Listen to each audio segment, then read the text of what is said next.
দাও দাও করে জ্বলছে আগুন, পুড়ে ছাই পরপর তিনটি দোকান। মাঝরাতে আতঙ্ক ছড়ালো ঠাকুরনগর রেলগেট এলাকায়। মধ্যরাতে বিধ্বংসী আগুন, দাও দাও করে জ্বলছে একের পর এক দোকান। কালো ধোঁয়ায় ঢেকেছে চারপাশ। ভয়াবহ অগ্নিকাণ্ডের ঘটনা ঘটল ঠাকুরনগর রেলগেট এলাকায়।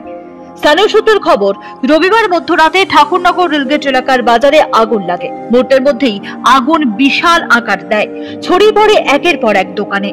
তড়িঘড়ি দমকলে খবর দেন স্থানীয়রা। প্রায় 2 থেকে আড়াই ঘন্টা চেষ্টার পর নিয়ন্ত্রণে আসে পরিস্থিতি। তবে আগুন নিয়ন্ত্রণে এলেও ক্ষয়ক্ষতি এড়ানো যায়নি। দোকান মালিকদের দাবি, মধ্যরাতে হঠাৎই তারা দোকানে আগুন লাগার খবর পান, কিন্তু ঘটনাস্থলে আসতে আসতেই পুড়ে ছাই হয়ে যায় সবকিছু। আগুন কি বলেন, আমি বাড়ি ছিলাম, আমি তো আর বলতে পারবো না। আমার ছেলে ব্যাঙ্গালোরতে নামিছে 2টোর সময়। তারপর কিছুক্ষণ পরে ফোন করছে, বাবা দুলারের দোকানে আগুন ধরছে আর কলেবরের দোকানে আগুন ধরছে, তুমি তাড়াতাড়ি আসো, আমাকে ওটা লাগতে হবে। তারপর আমি ঘরের কাবিনে দৌড়ে সাটা ঘুরে দেখি আমাকে ভিতরে লাগিয়ে গেছে আগুন। তারপর যখন লাগছে তখন দমকল বাহিনীতে আগুন নিবানোর চেষ্টা করো। সময় মতো দমকল এলেও এলাকাটি জনবহুল হওয়ায় আগুন পরপর একাধিক দোকানে ছড়িয়ে পড়ে। 3টি দোকান সম্পূর্ণভাবে ভস্মীভূত হয়ে যায়। আংশিক ক্ষতিগ্রস্ত হয় আরো 2টি দোকান।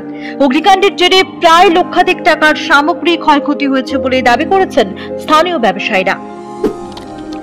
তো রাত 12টা যখন বাজে, তার 12টা বাজেও নি, তার আগে আমার বাবা বাড়ি চলে গেছে।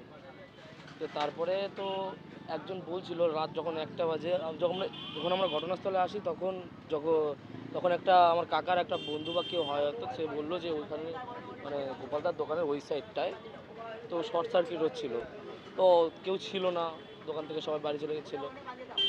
তো উনি আর কাউকে জানায়নি, অনেক রাত হয়ে গেছে।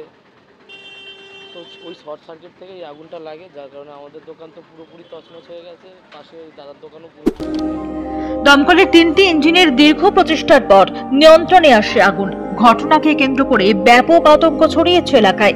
সব খুঁয়ে মাথায় হাত পড়েছে ব্যবসায়ীদেরও।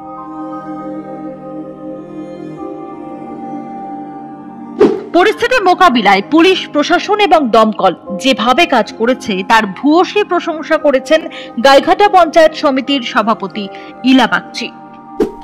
12 মিনিটের মধ্যে ফায়ার ব্রিগেড খুব তৎপরতার সহিত গোবরডাঙ্গা থেকে এসেছে এবং তারপরে বনগাঁ এবং হাবড়া থেকে আরও 2টো ফায়ার ব্রিগেড এসেছে। রেল পুলিশ, আমার গাইঘাটার পুলিশ এবং প্রশাসন সকলে তৎপরতার সহিত, এবং আমার সঙ্গে ছিলেন আমার জেলা পরিষদের সদস্য অভিজিৎ বিশ্বাস। তারা সকলে মিলে বাজারে যারা লোকজন ছিল সবাই তৎপরতার সহিত সেই আগুন নেভানোর চেষ্টা। রাতের অন্ধকারে কিভাবে ঘটলো এই অগ্নিকাণ্ড খতিয়ে দেখছে পুলিশ। তবে প্রাথমিক অনুমান শর্ট সার্কিট থেকেই এই আগুন লেগেছে। ব্যুরো রিপোর্ট, নজরে কলকাতা।